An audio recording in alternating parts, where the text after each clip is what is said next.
In an emergency, people don't just bring themselves, they bring their pets too. This is an emotional subject. It's about survival and compassion. Hello, my name is Wayne. And I'm Belinda. And we're Normal Prepping.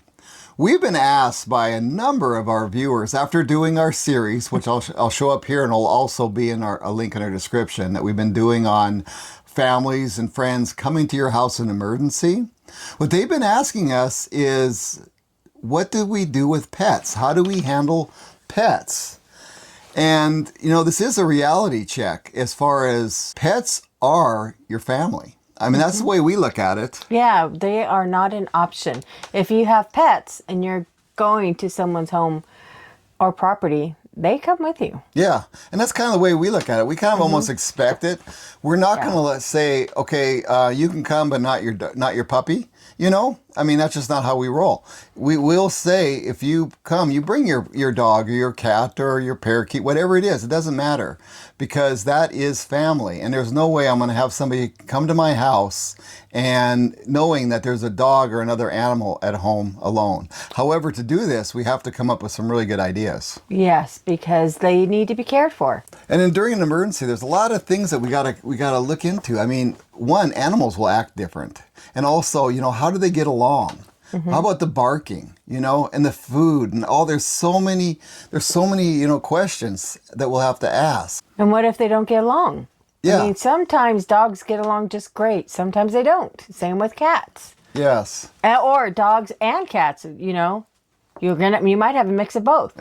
Exactly. Yeah. And one thing you got to do is before the emergency, because promises and everything seem to disappear during an emergency, is you got to talk to the people that you expect to show up and have a good discussion with them and ask them first, are you bringing a pet?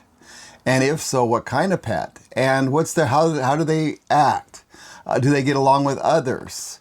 Do they have any medical issues? Yes, that's a big one. Do they have a medical issue at the time? Even do they have fleas? Are they inside dogs? Are they outside dogs? Do they need medication? Yeah. And flea medicine, anything. Anything like that. And even, stuff to help them if they're like a dog that needs to be calmed down. Do they have medication that they need to bring? So you got to let them think about this and realize that they're responsible for their pet. We're not responsible. And with the pets, that's exactly how it works. They have to make sure that they bring food. They have to make sure they bring their medicine, any kind of blankets, extra thing, whatever it takes, bags for their, clean up after them. Clean them after them. A doggy bed. Yeah, doggy bed. Their toys, because they're going to be stressed. They're going to be stressed, and they need to feel it like they're at home. And also, you're going to have to figure out, how about kennels, things like that. They're going to have a way of separating them at first, especially. So make sure that they know that they'll need to have something to put the pet in. And this is, depends on where you live. I mean, if you live in a city and have a small area, this could get really difficult really fast. If you have a bigger property, it's a little easier. You know your situation. But you got to remember, these are like children. Pets are like children. And they have their needs. You have water. They also have to make sure. What I was kind of looking at is, for a start, is just tell them, have at least 2 weeks of food. That's a great start. Yeah. Don't you think? Yeah, that's excellent. At least 2 weeks. Yeah, at least 2 weeks just to start. And, most likely what we're thinking about doing is having like a contingency bin at our house where we'll kind of start putting some things together for various animals, just in an emergency, in case things run low. We'll have that, at our house.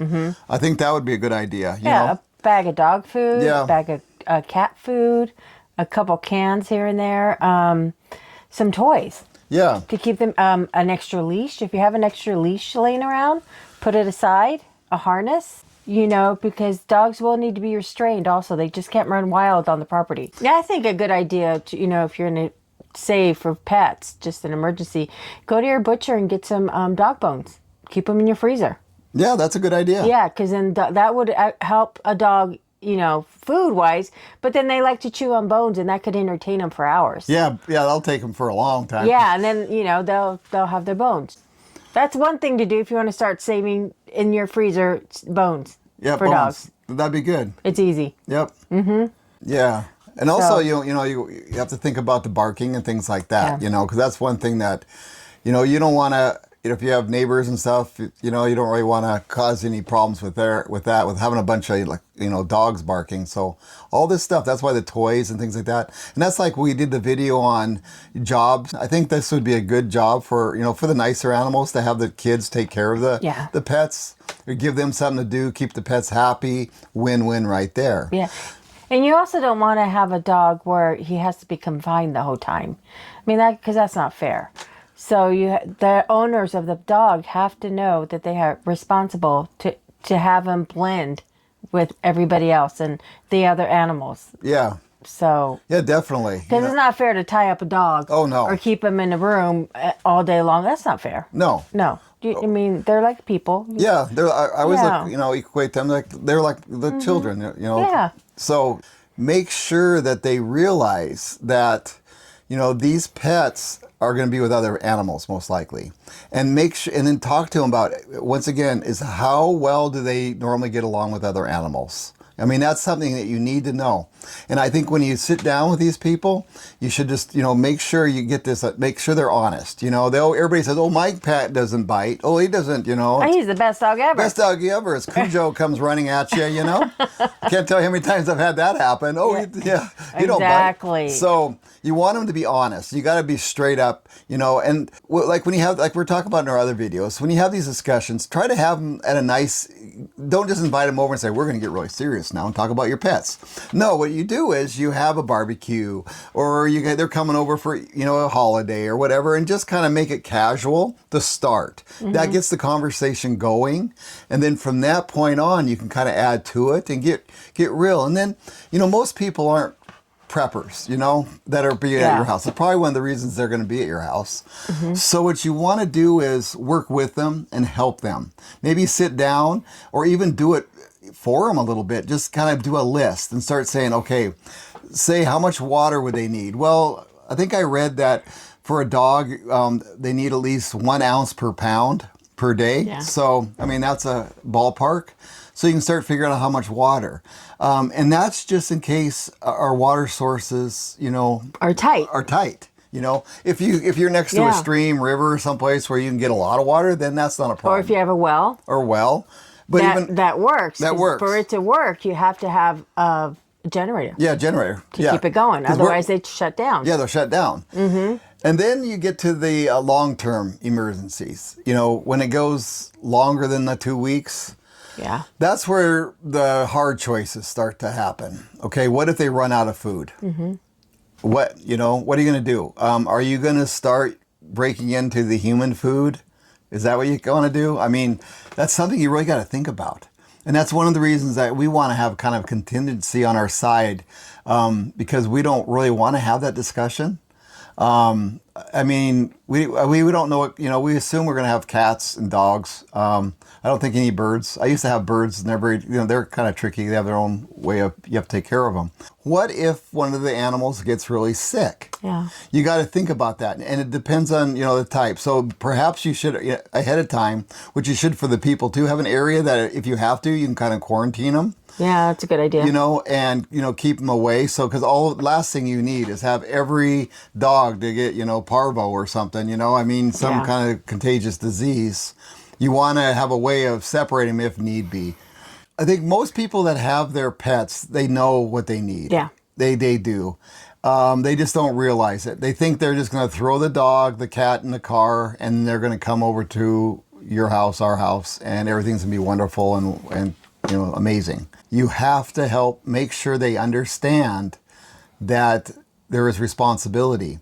And also make sure that they understand that if, it gets so bad that, they want to get rid of their animal, they say, oh, let, the dog go because we got to eat. Well, I don't know if I could allow that. Exactly. No. I mean, not in my house. They might have to go together as far as I'm concerned, because to me, pets are extremely important to me. Mm-hmm. I know I'm sure there's people here that don't feel that way and that's how you feel, but for me, I think, so they're helpless. They need help. We got to take care of them. Yeah. And this is often, I see this in so many emergency scenarios. We have pets running. Because some people get this crazy idea. It's an animal. They'll take care of themselves. How? No, how? Yeah. They are domesticated. Yes. They're not wolves. Yeah. You know? How? Yeah, I mean, I would have a better chance of surviving out there on my own than a dog. Actually, most you dogs. would, yeah. You know, You would. and people don't. I've seen that so many times, and you see all the, you know, the scenarios where they have these animals and there's rescue groups. You know, don't be one of those, and don't allow that to happen. You know, help these people, help them, bring them to your house. Be compassionate. Yeah. This is not. It's not more than about survival. This is about compassion. You know, and that's the way I'm looking at it, and that's the way I think you look at it too. Yeah, Right? exactly.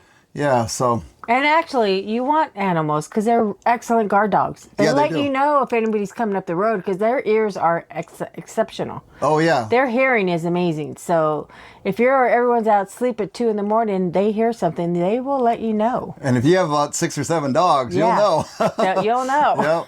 Yep. Yeah. And it was funny because I read somewhere a long time ago that, you know, the Chihuahua is one of the best guard dogs because they bark at everything, you know. Yeah. And that's And true. in a situation like that, you want that. Yeah, you want a dog to bark the right situation. Yeah. You know, sometimes you don't want to get after a dog because you want to have them. But you also want the dog to bark to scare off anybody who's outside because then they know, hey, they got dogs. Yeah, they got dogs and Yeah. the people know they're here. So. Yeah, exactly. So Yeah. Well, dogs are great to have. they are. Yeah. Yep. And I think we about beat this up. If you have any other, you know, questions, let us know. If you have any great suggestions, Yeah. because this is something that we've been working on, and we really like to build on it. So we hope you found this interesting and if you, and helpful. helpful, and if you have any suggestions, please leave them. Yeah. I think we'll learn from it. Our viewers will learn from it. That's what we love about like I've told you over and over again. I actually do like the comments. I look forward to them first thing in the morning. I get up, got to check out those comments because, you know, it's fun. They're very, they've helped us so much. It's just Like, mind blowing. amazing. Like we did in a video for our birthday. If you haven't seen that one, I'll put it up here. It blew my mind after going through all the comments. I mean, it's just wonderful. You guys are wonderful. We really appreciate you. If you're new to our channel, welcome. Yep. And Thank you for watching. Thank you for watching. Bye.